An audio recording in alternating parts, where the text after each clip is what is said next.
আজকের এই শাওনেল উশু এবং কুম্ফু একাডেমির সম্মানিত আলোচনা সভার দায়িত্বপ্রাপ্ত সভাপতি, জিনিয়াস বাংলাদেশ দেশের প্রতিষ্ঠাতা পরিচালক, আনোয়ার উপজেলা প্রেস ক্লাবের সাবেক সভাপতি শ্রদ্ধাভাজন বড় ভাই সরোজ আহমেদ সাহেবকে আমি ওনার সভাপতির আসনে থেকে সমাপনী বক্তব্য উপস্থাপন করার জন্য সবিনয় অনুরোধ জানাচ্ছি। ধন্যবাদ। শাওলিন কুম্ফু ও উশু একাডেমি আজকে দুযোগ পূর্তি উপলক্ষে দিনব্যাপী অনুষ্ঠানের সম্মানিত অতিথিবৃন্দ এবং প্রশিক্ষণার্থী অভিভাবকবৃন্দ, সবাইকে আমার সালাম এবং নমস্কার। আসলে সভাপতির বক্তব্য কিছু থাকে না, এতগুলো বক্তা বক্তব্য রাখার পরে সভাপতির বলার আসলে কিছু থাকে না। সব বিষয় অতিথিরা খুব সুন্দরভাবে গোছালোভাবে বলেছে। যদি এটা আমরা আত্মস্থ করি, তাহলে আমাদের জীবনে কাজে লাগবে। আমরা কথাগুলো শুনেছি তো নাকি? অতিথিরা যা বলেছে, উপদেশমূলক কথাবার্তা বলেছে, ওনাদের জীবনের অনেক অভিজ্ঞতার কথা বলেছে, আমরা সব শুনেছি নাকি? আমি খুব শ্রবণ করেছি না? আমি সবার দৃষ্টি আকর্ষণ করবো একটু। শেষের দিকে তো আসলে এনার্জি নাই, আর কথা শোনার ধৈর্য নাই, আমি জানি। আমি বেশি কিছু বলবো না। আমরা আমাদের অতিথিদের কথাগুলো যদি আমরা মেনে চলি, ওনাদের কথাগুলো যদি আমাদের উৎসাহমূলক হিসাবে আমরা ধরি, ওনাদের অভিজ্ঞতাগুলোকে যদি আমরা আমাদের জীবনে কাজে আমরা যদি ফলো আপ করতে পারি, তাহলে আমরা ভালো কিছু করতে পারবো নাকি? তো যাই হোক, আমি বেশি কিছু বলবো না। আমারও দু একটা এখানে কথা বলতে বলতে স্মৃতিচারণ, আমার নিজেরও কিছু স্মৃতিচারণ আছে। আমি গতবার অনুষ্ঠানে যখন এসেছিলাম, অনেকে হয়তো এখানে আছে, অনেকে আবার নতুন এসেছে, যুক্ত হয়েছে। আমার ছোট ভাই মহসিন, আমার ছোট ভাই, এটা তো জানেন সবাই। মহসিন আমার ছোট ভাই। তো মহসিন যে দুই যুগ 24 বছর, এটা চারটেখানি কথা না, 24 বছর। এখানে অনেকের জন্ম হয়নি তখন। এই 24টা বছর ও যে স্ট্রাগল করেছে, এই যে কষ্ট করেছে, ত্যাগ স্বীকার করেছে, এটা অভাবনীয়। আমি মাঝে মধ্যে ওর যখন পেজে যখন ওর কষ্টগুলো দেখি, তখন আমি নস্টালজিয়ায় ভুগি। তার মানে অনেকে হয়তো জানেন, অনেকে জানেন না, আমিও মার্শাল আর্টের ছাত্র। আমি সরাসরি নায়ক রোবেলের স্টুডেন্ট। এটা হচ্ছে 1993 এর ঘটনা। অনেকে জন্ম হয়েছে এখানে 1993, যখন নায়ক রোবেল সারা বাংলাদেশে খুব একজন সুপারস্টার। উনি যখন মারদাঙ্গা সিনেমা করতেছেন, ওনার ছবি দেখার জন্য মানুষ হুমড়ি খেয়ে হলে যাচ্ছেন। সেই যুগের, সেই সময়ের আমি ওনার ছাত্র।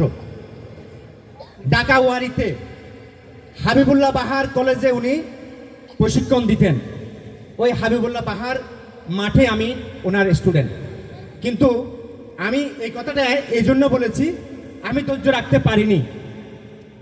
আমি প্রায় 2-2.5 বছর থেকে, অর্থাৎ আমার আরও কিছু অ্যাক্টিভিটিস ছিল। আমি নাটক করতাম, নাটক লিখতাম, নাটক ডিরেকশন দিতাম। আমি সাহিত্যের দিকেও আমি যখন দাবিত হয়ে গেছি, সাংবাদিকের দিকে দাবিত হয়ে গেছি, আসলে ওই দিকে সময়টা আমার তখন ভাগ হয়ে গেছে। তখন আমি আর আসলে, এটা হচ্ছে একটা ধৈর্যের ব্যাপার। এটা কন্টিনিউ করতে না পারলে কিন্তু ফলপ্রসূ হয় না। এই জন্য ধৈর্য রাখতে হবে। মহসিন যে ধৈর্যের পরিচয় দিয়েছে, ও সাকসেস হয়েছে। আমি বলবো ও সাকসেস। তো আমি আরো অনেক কিছু কাজ করি, যে কাজগুলো আমিও কোনো কাজ কিন্তু ছেড়ে দিই না। আমি ধরলে কিন্তু কোনো কাজ ছাড়ি না। আমি কোনো কাজ শুরু করলে আমিও ছাড়ি না। তো মহসিনও এই যে শুধু শাওলিন কুম্ফু একাডেমি নিয়ে 2 যুগ কাটিয়ে দিয়েছে। ও চাইলে আরো ভালো কিছু করতে পারতো। ও চাইলে আর্থিক যদি চিন্তা করতো, ভালো কিছু করতে পারতো, কিন্তু ওইদিকে চিন্তা করেনি। আরেকটা কথা বলি, ও অ্যাক্সিডেন্ট করেছে তো সবাই জানো। অ্যাক্সিডেন্ট করেছিল, মোটরসাইকেল অ্যাক্সিডেন্ট। ওর পাটা ভেঙে গিয়েছিল, ওর পাতে এখনো রড আছে। কিন্তু ও মেডিকেলে যখন ও বেডে শুয়েছিল, তখন ও ফ্যামিলির কথা চিন্তা করেনি। ও তখন বলেছে, আমি আর আমার স্টুডেন্টদেরকে আমি প্রশিক্ষণ দিতে পারবো না। ওর শুধু দেখতাম, শুধু ওর একটা আকুতি, ও ভালো হতে পারবে, যদি না পারে তাহলে ওর এই শাওলিন কম্পু একাডেমি ও চালাইতে পারবে না, এবং যে তোমরা যারা প্রশিক্ষণার্থী আছো তোমাদেরকে প্রশিক্ষণ দিতে পারবে না। ওর শুধু একটা আক্ষেপ ছিল। যা হোক, আল্লাহর রহমতে সবাই দোয়া করেছে, ও ওভারকাম হয়েছে, ও আসতে পেরেছে, কামব্যাক, ও এসেছে, ঠিক আছে।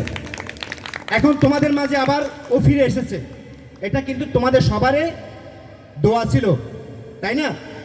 তো যা হোক, কথা হচ্ছে আমরা মার্শাল আর্ট কেন শিখি? এখানে মনসুর স্যার বলেছেন আমরা যে সেলফ ডিফেন্সের কথা বলছি এটা স্বার্থপরতা হয়ে যায়। তো আমি একটু অন্য পাশ কেটে আমি বলবো, স্যারের জায়গা থেকে স্যার যেটা বলেছে এটাও অনেকটা সত্য, কিন্তু আত্মরক্ষা, অর্থাৎ আমি নিজেকে যদি আত্মরক্ষা করতে না পারি আমি আরেকজনকে কীভাবে রক্ষা করব? প্রথম হচ্ছে আমাকে আমি রক্ষা করব। আমি যদি ঠিক থাকি, আমি যদি সুস্থ থাকি, তাহলে আমি আরেকজনকে কি করব? সেবা দিতে পারবো, তাই না? তাহলে এটাও ঠিক আছে, আত্মরক্ষা, সেলফ ডিফেন্স। আমরা নিজেকে আত্মরক্ষার কৌশল শিখে অন্যজনকে, স্যার যেমন বলেছেন একজন আক্রান্ত হয়েছে, উনি যেহেতু মার্শাল আর্ট শিখেছেন, চর্চা করেছেন, ওনার মধ্যে যে আত্মবিশ্বাস ছিল, যে সাহস ছিল, উনি নিরস্ত্রভাবে, অর্থাৎ অস্ত্র ছাড়া খালি হাতে উনি লড়েছেন এবং ওই মহিলাকে উদ্ধার করেছেন। এটা অনেক বড় একটা অ্যাচিভমেন্ট, তাই না? আমি বলবো আমরা এখানে মার্শাল আর্ট কেন শিখতে আসছি? কেন শুধু কিছু খেলা শিখবো এটা না, আমাকে নৈতিকতার দিক দিয়ে, দেশপ্রেমের দিক দিয়ে, আমার পরিবারকে যেমন আমি রক্ষা করব, আমাকে যেমন রক্ষা করব, আমার দেশকেও রক্ষা করার জন্য, আমার সমাজকে রক্ষা করার জন্য আমার চিন্তা ভাবনা থাকতে হবে। এখান থেকে আজকে তোমরা যারা শিক্ষার্থী, তোমরা একদিন এই জুবাইরের মতো, জুবাইরা আজকে সুযোগ পেয়েছে, সারা বাংলাদেশে ওরা নেতৃত্ব দিচ্ছে। এই সুযোগটা কিন্তু এভাবে হয়তো হওয়ার ছিল না, বা আসার আমরা কামনা করলেও আমরা এটা বুঝতে পারিনি এভাবে আসবে। সৃষ্টিকর্তা একজন আছেন, সব কিছুর পরিবর্তনশীল। আপনি যদি কোনো অন্যায় করেন, অন্যায় করতে করতে করতে করতে এক পর্যায়ে এটা যখন একটা শেষ পর্যায়ে আছে, সব কিছুর পরিণতি আছে। এখন আমরাও যদি ভালো কাজ না করি, শুধু অন্যায় কাজ করি, তাহলে আমরাও ধ্বংস হয়ে যাব। ভালো কাজ দিয়ে আমাদেরকে টিকে থাকতে হবে, সমাজের জন্য চিন্তা করতে হবে। এখন আমাদের নৈতিকতার দিক দিয়ে সৎ থাকতে হবে। আমি ভালো মানুষ হব, আমার দ্বারা আরেকজন আক্রান্ত হবে না, আমি আরেকজনকে ক্ষতি করব না, তাহলে আল্লাহ তাআলা যে স্বয়ং ভগবান আমাকেও রক্ষা করবেন এবং আমাকে আমার সঠিক পথে পরিচালিত করবেন। যখন আমার মধ্যে কোনো দুরভিসন্ধি থাকবে, আমার মধ্যে কোনো অসততা থাকবে, তাহলে একদিন না একদিন আমিও একটা জায়গায় গিয়ে আটকে যাব, ঠকে যাব। এটা কিন্তু সৃষ্টিকর্তা কিন্তু কাউকে, প্রকৃতি কিন্তু কাউকে ছাড়ে না। তো যাই হোক, আমরা যারা এখানে আছি, আমরা কথাগুলো কিন্তু খুব একটা কঠিন করে বলছি না, সহজ ভাষায় বলছি। আমাদেরকে কি হতে হবে? ভালো মানুষ হতে হবে, মানবিক মানুষ হতে হবে। মানবিক মানুষ হলে পরে আমরা অবশ্যই দেশ এবং দশের সম্পদ হব। এই যে আমি কিছুদিন যে মার্শাল আর্ট করেছি, আমার বয়স এখন কত? গেস করো কত? 50। ঠিকই বলেছে, 50 রানিং। তো আমি যখন কোথাও যাই, যেমন আমি রিসেন্টলি একটা কথা বলবো, এখন যে আইসল্যান্ড যিনি আছেন এখন বর্তমান, এটা অনেক ঘটনা এইভাবে ঘটছে আমার সাথে। ওনার সাথে যখন আমি সাক্ষাতে এসেছি, তো কথা বলতে বলতে উনি আমাকে জুনিয়র ভেবেছেন। তো ওনাকে বললাম আপনার এসএসসি কত? তো উনি হাসতেছে, কথা আপনার কত? আমি বললাম আমার 90। উনি দাঁড়াই গেছেন, অত বিশ্বাস হচ্ছে না আমার।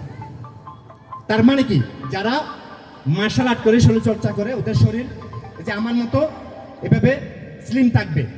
এই যে ফেডি কথা বলছে, অনেকে মতো স্যার এখনো যে ফিট আছেন, ঠিক আছে স্যার, তো আমারও সিনিয়র, স্যার আমারও সিনিয়র, আমার থেকে অন্তত পক্ষে আচ্ছা 87, আমি 90, তাহলে কত? 3 বছর, তাহলে 53। ওনার 53 রানিং বা 53 হয়ে গেছে এরকম। তো যাই হোক, এটা হচ্ছে অনেক বড় ব্যাপার। আমার শরীরকে ফিট রাখতে গেলে আমাকে অবশ্যই শরীর চর্চা করতে হবে। তবে মার্শাল আর্টের মাধ্যমে যদি আমি শরীর চর্চা করতে পারি, এটা আমার অনেক কাজের দিচ্ছে। কি দিচ্ছে? আমি এমনি ব্যায়াম করা একটা জিনিস, আর আমি মার্শাল আর্ট শিখে যদি আমি শরীরচর্চা শরীরকে ঠিক রাখি, এটা আমার এখানে কি বোনাস আছে, কি বোনাস, আমি নিজেকে রক্ষা করতে পারবো। কোনো দৈবিক্রমে কোনো আপদ বিপদে আমি নিজেকে রক্ষা করতে পারবো, আর জনকে আমি সেভ করতে পারবো। যাই হোক, আর বেশি কথা বলবো না। আমি বলবো এখানে যারা এসেছে তাদেরকে কৃতজ্ঞতা জানাচ্ছি। এখানে আমি জানি অনেকে মহসিনকে অনেকে সহযোগিতা করে আসছে এবং করতেছে। আমি বলবো সমাজের যারা বিত্তবান আছেন, সামর্থ্যবান আছেন, তারা আসলে ভালো কাজে সহযোগিতা করতে হবে। আমারও একটা কিন্তু এখানে, এটা আপনার দোষের বলেন আর যাই বলেন, আমি একটা ঠোঁটকাটা মানুষ, আমি কিন্তু বলে ফেলি, কথা বলে ফেলি। এই জন্য আমার শত্রু বেশি, মিত্র কম, আমার কিন্তু বন্ধু খুব কম। সাংবাদিকতার লেভেলে বলেন, এমনি সামাজিক লেভেলও বলেন, আমার কিন্তু বন্ধু খুব কম। কারণ আমি সদা সত্য কথা বলে ফেলি। আমি আমার যেটা দেখছি আমি এটা বলবো না, এটা এরকম হতে পারে না। অর্থাৎ কাকে খুশি করার জন্য আমি কথা বলতে পারি না। এই জন্য আমাকে অনেকে বলে কাঠকোট্টা মানুষ, ব্যারসিক মানুষ, যে যাই বলুক। তো যাই হোক, আমি ব্যারসিক মানুষ এটা বলতে পারবে না। আমি আবার যেহেতু নাটক করি, নাটক মানে রোমান্টিক অভিনয় করি, তাহলে নিশ্চয়ই আমি ব্যারসিক না। অর্থাৎ কথা হচ্ছে, আমি কাজের ক্ষেত্রে আমি 100% সৎ থাকতে চাই। জানি না কতটুকু থাকতে পেরেছি। আজকে আমি অনেক সুযোগ পেয়েছি, হয়তো টাকা পয়সা আমিও অনেক করতে পারতাম, কিন্তু করিনি। এই কথাগুলো কেন বলছি? আমাদের এখন 50 হয়ে গেছে, এখন না বললে কখন বলবো? এখন যদি আমাদের জীবনের স্ট্রাগলের কথাগুলো যদি না বলি কখন বলবো? আর বলার সুযোগ নাই। আমাদের থেকে আরো অনেক কম বয়সের মানুষগুলো হুটহাট করে মারা যাচ্ছে, গত হয়ে যাচ্ছে। আমরাও হয়তো আজকে আছি, কালকে হয়তো আগামী অনুষ্ঠানে আসতে পারবো কিনা জানি না।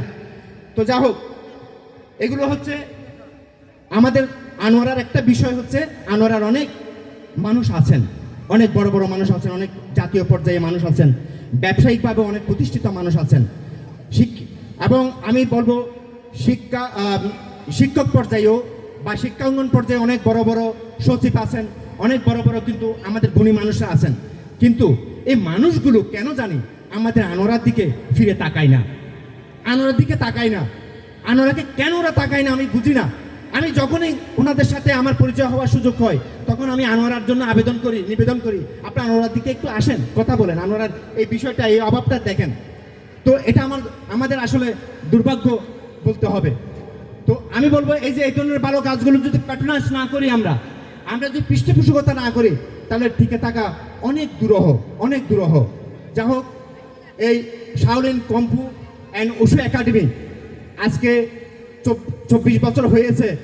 হয়তো এটা যুগ ধরে শত বছর হয়তো আমরা দেখবো না, কিন্তু এখানে অনেকে দেখবে, আবার অনেকে দেখবে। তোমাদের মধ্যে অনেকে কিন্তু 100 বছর এটা হয়েছে দেখবে না, কারণ তোমাদের যে এখন বয়স, তোমরা 100 বছর, এটা 100 বছর হওয়া পর্যন্ত তোমরা হয়তো অনেকে থাকবে। তো যাই হোক, সবার জন্য শুভকামনা দিন শেষে। এবং আজকের যে এই আয়োজনের শেষ মুহূর্তে আমি বলবো, আমরা সবাই ভালো মানুষ হব, আমরা সবাই একে অপরের জন্য কাঁদবো, একে অপরের বিপদে দাঁড়াবো, এবং আমার আনোয়ারার জন্য আমরা কিছু করার জন্য আমার যার সামর্থ্য থেকে, অবস্থান থেকে চেষ্টা করব। ধন্যবাদ সকল।